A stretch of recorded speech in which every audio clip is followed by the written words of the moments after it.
Hi friends, welcome back. Mewat से जान बचाकर आए हिंदुओं ने जो आप बीती बताई, ओ माय गॉड, रूह कांप जाएगी।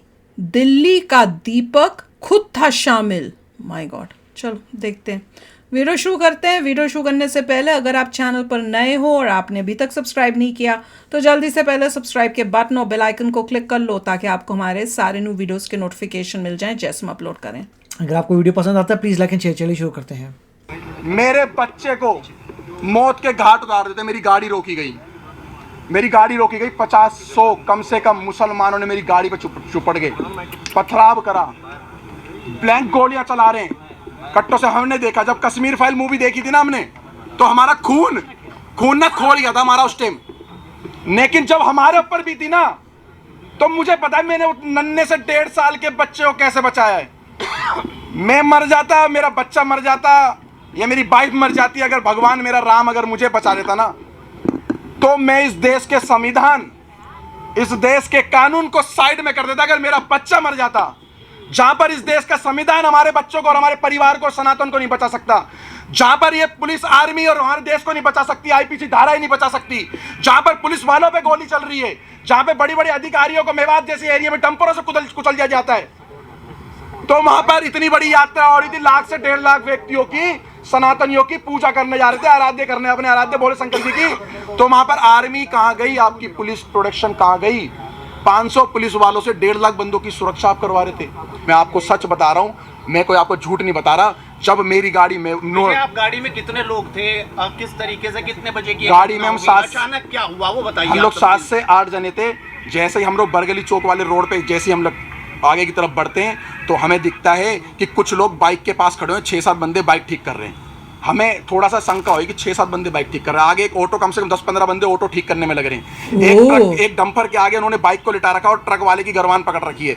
सब एक प्री प्लान था कि एक हवा बना रहा था कि भाई लगे किसी को कि हम लोग ये हादसे में खड़े हुए, लेकिन वो हादसे में नहीं थे। वो पूरा एक फ्रेम बना करके घेरने की इंतजार करते, जितने अंदर जा रहे हैं जाने दो, उसके बाद एक एक की लाश वहां से निकलती। 70 से ज्यादा गिरफ्तारी हो चुकी है, क्या लग रहा है? 70 से ज्यादा लोग थे, लाखों आदमी इसके अंदर इन्वॉल्व है, लाखों आदमी। और मैं खट्टर साहब का, मैं बीजेपी का विरोध नहीं कर रहा, मैं कांग्रेस का विरोध नहीं कर रहा, मैं किसी पार्टी का विरोध नहीं कर रहा हूँ। मैं साफ खट्टर साहब का विरोध करना चाह रहा हूँ आपके चैनल के माध्यम से। लेकिन खट्टर नहीं, मेरी बात सुन लो पत्रकार साहब। खट्टर साहब का एक बयान आया है कि हमने आधे घंटे या 1 घंटे के अंदर पुलिस भेज दी, सारा का सारा फेलियर और झूठ बात है। 3 घंटे तक उस मंदिर पे भी नहीं पहुंची थी, मंदिर के अंदर भी गोलियां चली। लेकर निकले कहाँ गए? बरगली चौक। अपने आप को, अपने बच्चे को, अपनी पत्नी को, किस जो लोग थे बस भागते रहे। जहां पर हिम्मत टूटी वहां पेट्रोल पंप दिखा, पेट्रोल पंप में गाड़ी घुसेड़ दी। मैं उन अंकल जी का एहसान जिंदगी भर नहीं भूलूंगा, मेरे को और मेरे परिवार को, और उन्होंने मेरे पीछे बैठे हुए व्यक्ति को, जो किसी के बच्चे थे, किसी माँ के लाल थे, उनकी माँ की आंखों की टकटकियां लगी हुई थी। मैं वहाँ पे मेरे बच्चे गए, वहाँ पर हमला हो रहा है। उन अंकल का धन्यवाद करना चाहूँगा। अंकल ने बोला डरो मत, गाड़ी यहाँ लगाओ, किसी माई के लाल में दम नहीं है जो इस पेट्रोल पंप की सीमा पार कर जाए। पेट्रोल पंप पे आए और रेकी कर रहे थे बाइक और कार से पेट्रोल पंप के सामने कि हाँ यहाँ ये फंसे हुए ये सारे के सारे। और मैंने भगवा, यही कपड़ा चेंज नहीं हुआ मेरा कल से, यही कपड़ा है मेरे पास, यही। इसको देख के टारगेट कर रहे थे कि अगर वो सारे का 200-250 की संख्या में आ जाते तो हमें पेट्रोल पंप पे ही मार देते, और पेट्रोल पंप पे भी आग लगा देते। गोली भी चली? मेरी गाड़ी पे गोली नहीं चली, मेरी गाड़ी के सामने से बिल्कुल गोली गई, हवा में गोली फायर करी उन्होंने कट्टों से। और ऐसे वेपन उनके हाथ में थे जो दिल्ली पुलिस के भी हाथ में ऐसे हथियार नहीं थे, आर्मी वालों के पास भी नहीं होंगे। मैं कह दिल्ली पुलिस, हरियाणा पुलिस के हाथ में ऐसे हथियार नहीं थे, इतने बड़े आतंकवादी है सारे के सारे। मैं आपको बता देता हूँ शुरुआत कहाँ से हुई है। हम फरीदाबाद से जब निकले हैं अपने वाहन से, इनकी गाड़ी हमारे से आधा घंटा लगभग पीछे थी, आधे से पौन घंटा, किलोमीटर के हिसाब से नहीं बता सकता, मगर जिस समय हम लोग वहां से जा रहे थे, रास्ते में हमारी गाड़ी के पीछे 2-3 बाइक वाले लगातार चल रहे थे, जो फरीदाबाद से नूह और मेवात तक थे। हमें शक तो हो रहा था कि शायद हमारा पीछा करा जा रहा है, हमारी रेकी हो रही है। हमारी किसी भी टीम के पास किसी तरीके का कोई भी ऐसा सामान और ऐसी चीजें नहीं थी। अगर होती तो हमारे पास महिलाओं और बच्चों को हम नहीं लेके जाते। केवल शोभा यात्रा थी, जो पिछले कई वर्षों से वहां पर शोभा यात्रा चलाई जा रही है, और शोभा यात्रा में जल चढ़ाया जाता है, पूजा पाठ करी जाती है, और उसके बाद उन मंदिरों से अपने अपने स्थान वापस जाया जाता है। मगर वहां पर जिस तरीके से भीड़ थी, सबके कानों में छोटे वाले वो ईयरबड लगे थे। हमारी बाइकों के साथ भी जब हमारी बाइक काफिले में 4-5 गाड़ियां रुकी है, हमारी गाड़ियों के साथ एक बाइक वाला रुक के गया है जिसने ये बताया है वहां पर सबने देखा है कि कुछ लोग यहां भी रुक गए हैं, भेजो। जब हमारे को बोला गया कि ना तो आप यहां से निकल जाओ, पीछे पत्थरबाजी हो चुकी है, और मेरे पास एक वीडियो भी है जब हम लोग वहां से निकले हैं, मैं अभी वो क्लिप नहीं दिखा पा रहा मोबाइल में। उस वीडियो में उस व्यक्ति ने साफ बताया कि सर यहां से आप चले जाओ, वहां पर प्लान बन चुका है कि कुछ लोग आगे फंसे हुए हैं, वो आ रहे हैं। और वो व्यक्ति ने खुल के बताया मगर मेरी बाइक का नंबर मत दिखाओ। दूसरी बात यह है, हमारे आसपास से पत्थरबाजी हुई है, वहां पर बुजुर्गों ने चलाए हैं, महिलाओं ने चलाए हैं। सबसे बड़ी बात यह है कि ये बच्चों को पहले टारगेट करते हैं, छोटे बच्चों को आगे लाते हैं जिससे उनकी जमानत हो जाए, उनको जज के आगे पेश करके ये दिखाया जाए कि ये एक बच्चा है, ये बालक है, ये भावनाओं में आकर अपनी सुरक्षा में फेंकना शुरू कर चुका है। 4 दिन पहले से वहां पर पोस्ट चल रही थी कि इनको मेवात की धरती में पैर रख के दिखाओ, हम तुम्हारे बाप के नौकर नहीं है। मेवात को ये दिखाना चाहते हैं, कहते हैं हिंदुस्तानियों तुम वापस जाओ, मेवात हमारा है। हिंदुस्तान, मेरे को क्या पता पत्रकार कहां से आए, आपको पता कहां से आए पत्थर? आप बताइए, मुझे क्या पता कहां से आए, कैसे पत्र, इसी पत्रकारिता के चक्कर में जो है ना मजाक बनाया हुआ है। एक मिनट रुक जाओ भाई साहब, इसी पत्रकारिता के चक्कर में पत्थर उनकी छत पे थे, तो मुझे क्या पता किसका लेंटर तोड़ के लेकर आए वो। चौथी मंजिल से पत्थर कहां जाएंगे, कौन एक ईंट उठा के चौथी मंजिल में जा रहा है? बाइक का शोरूम लूटा जा रहा है, हिंदुओं की दुकानों को टारगेट किया जा रहा है, और केवल वहां पर जब दिख रहे हैं मुसलमान, एक जगह कहा जाता है मुस्कुराइए आप लखनऊ में हैं, और एक जगह कहा जाता है बच के रहिए आप मेवात की नगरी में हो। ये फर्क देखा जा रहा है। पूरी तरह से फेलियर था, बिल्कुल फेलियर था। अगर अनिल विज की वहां पर 700 पुलिस थी, 700 पुलिस उन्होंने बताया है, उनके हाथ में हथियार थे जो सरकारी होते हैं संविधानिक तौर पे, वो सारे बेकार थे, बोकस थे, कहीं कोई लाठीचार्ज नहीं हुआ, वो मूक दर्शक थे। आपके पास वीडियो क्लिप है, आप देखिए। और अगर ये लोग वहां डटकर खड़े नहीं रहते, हिंदू ये वहां लड़ने नहीं गए थे, ये पूजा पाठ करने गए थे, जितने हमारे सनातनी भाई हैं इनका बहुत बुरा हाल होता। और मैं आपको गारंटी दे रहा हूं जो सरकारी आंकड़े अभी आ रहे हैं वो सरकारी आंकड़े ठीक नहीं है। अच्छा, घटना का सारा ठीकरा मोनू मानेसर पर फोड़ा जा रहा है। वो तो बोलने को तो मोनू मानेसर पे ठीक है, कश्मीर का भी फोड़ दो, फिर अगर मोनू मानेसर ने करा तो पश्चिम बंगाल में भी फोड़ो, हरियाणा में भी फोड़ो, उत्तर प्रदेश में भी फोड़ो, और आपका क्या नाम है जो मणिपुर में घटना हुई उसके लिए भी बोल दो। मोनू मानेसर का उस घटना से क्या लेना था? तो ना मोनू मानेसर हमारे साथ था और ना हमारा सनातनी होने के नाते उस समय कोई मतलब था। हमारा मतलब केवल इतना था कि एक शोभा यात्रा थी, जिस तरीके से मुहर्रम में सारे मुस्लिम एक होकर, जब यहाँ पर इन्होंने खुद नागलोई में दंगा करा, वहां कौन मोनू मानेसर था? वहां कौन सी आरएसएस की साजिश थी? वहां किसने बोला कि मोनू मानेसर का नाम लिया गया? अरे वो तो आपस में ही भिड़ गए। और भाई साहब, कलाम की सोच वाले हिंदुस्तान में मुस्लिम घट गए हैं, कसाब की सोच वाले बढ़ गए हैं। लिख के ले लो, 2024 में अगर मैं अभी भी कह रहा हूं कि बीजेपी को वोट मत दो, केवल उस व्यक्ति को वोट दो जो हमारे धर्म के लिए, क्या कर रहे हो भाई, जो हमारे धर्म के लिए बात करे, जो हमारे धर्म के लिए बात करे, जो सनातन धर्म के लिए बात करे। आज उत्तर प्रदेश में हिंदू की बेटी हो, मुसलमान की हो, सिख की हो, ईसाई की हो, 3 दिन पहले मुझे खुशी हुई कि अगर वहां पर कांवड़ यात्रा के दौरान भी कांवड़ियों ने कुछ उपद्रव मचाया तो योगी मॉडल ने वहां पर उनके ऊपर भी कार्रवाई करी है।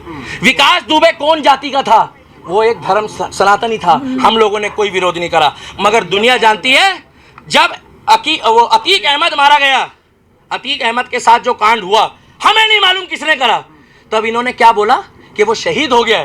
तब इन्होंने क्या बोला कि भैया वो हमारा बंदा था। इन्होंने तुरंत सपोर्ट करी। और मैं अब भी कहता हूं, अगर जुनैद के जो भी हत्यारे हैं, जुनैद और नासीन के जो भी हत्यारे हैं, उनको फांसी हो, चाहे वो हिंदू हो, मुस्लिम हो, सिख हो, ईसाई हो, क्योंकि ये खुद बोलते हैं अपराधी का कोई धर्म नहीं होता। तो हम भी कह रहे हैं अपराधी का कोई धर्म नहीं होता। अगर वो राजस्थान पुलिस ने मोनू मानेसर को क्लीन चिट दे दी, तो मोनू मानेसर की जो क्लीन चिट देने वाली सरकार है वो तो राजस्थान की कांग्रेस की है। हमारी मांग एक ही है, 2024 में मुझे नहीं लगता कि बीजेपी की सरकार वहां पर खट्टर सरकार आएगी। अगर वहां पर बुलडोजर नहीं चला योगी बाबा वाला कि इधर गड़बड़ हुई, इधर ना तारीख ना सुनवाई, वही फैसला।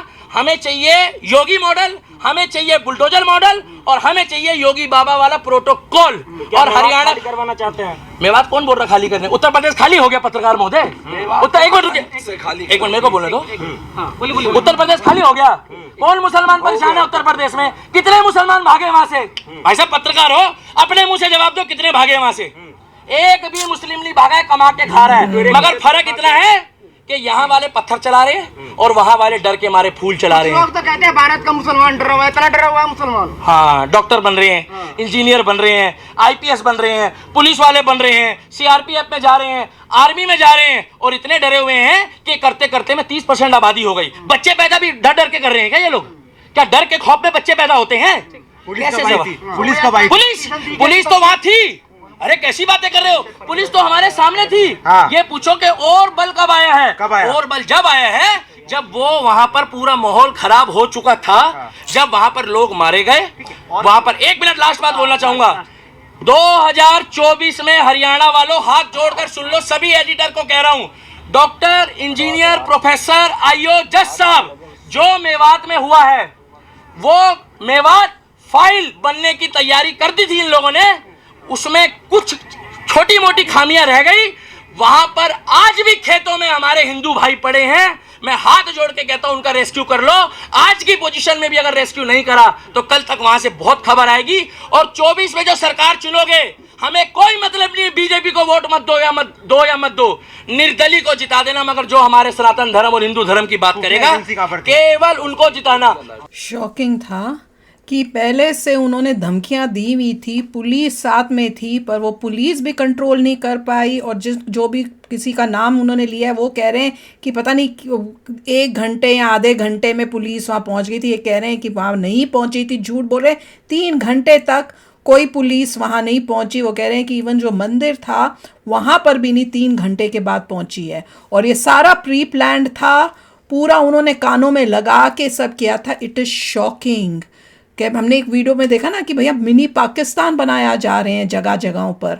ये तो एक्सेप्टेबल नहीं होना मैं यही चाहिए। कहूँगा दोबारा कि ये ब्रेन लगा के कार्य करना पड़ेगा गवर्नमेंट को। इन द बहुत सेंस देखना strict पड़ेगा action भाई, कि बहुत strict अगर action। एक रिलीजन के लोग एक जगह रहते हैं that is not a problem, मगर एंटी इंडिया होना is a problem. Anti India anti different religion होना is a problem, not acceptable. क्योंकि इसका मतलब कोई घपला है।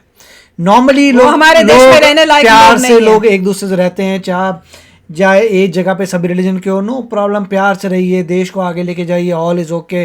कोई दूसरे रिलीजन का आता है उसका आदर सत्कार करिए, जो आपका भी होता है, तो उस तरीके से होना चाहिए। अगर ये एंटी डिफरेंट रिलीजन हो रहे हैं, एंटी इंडिया हो रहे हैं, तो कोई ना कोई वहाँ पे ऐसा बंदा है जो ये सब कार्य कर रहा है। कोई और पता नहीं कि स्लीपर सेल्स बने हुए वहां पे छुप के बैठा हुआ, कोई पाकिस्तान से आए हुए बैठे हुए। गवर्नमेंट को अपनी एजेंसीज को भेजना पड़ेगा जो फाइंड आउट करें कौन मास्टरमाइंड था, किसने प्रॉब्लम किया है, उसको पकड़ के उसको आप जेल में डालिए। ये लॉ एंड ऑर्डर की बात है। और ऐसे बहुत एरियाज में बहुत तेजी से होना चाहिए। ऐसे एरियाज में आर्मी इन्फोर्स्ड हो या पुलिस इन्फोर्समेंट हमेशा रहे, ताकि उन्हें पता रहे कि भैया कुछ भी लफड़े के सीधे जेल, थोड़ा सा भी। क्योंकि अगर पत्थर लेके जा रहे हैं घरों में, कह रहे हैं 4-4 मंजिले में, तो भैया वो घरों के भी सब लोगों को पकड़ के लेके जाओ, कैसे ऊपर पहुंच गए तुम? कोई उन लोगों को रॉन्ग उनका ब्रेन कर रहा है, उनको ब्रेन वॉश कर रहा है, उनको गलत चीजें बता रहा है। कोई बहुत अलार्मिंग सिचुएशन हो रही है अपने देश में, सच्ची में सुन के घबराहट होने लग गई है। तो चलो आप भी शेयर करना अपने थॉट्स। चलते हैं, मिलेंगे नेक्स्ट वीडियो में बहुत ही जल्द। Till then take care and bye bye. तो अगर आप मेरे इस चैनल पे नए हो तो जल्दी से सब्सक्राइब के बटन को हिट करो और बेल आइकन को क्लिक करो, ताकि आपको मेरा जब नया वीडियो मैं लगाऊं आपको उसके बारे में जल्दी से पता चल जाए।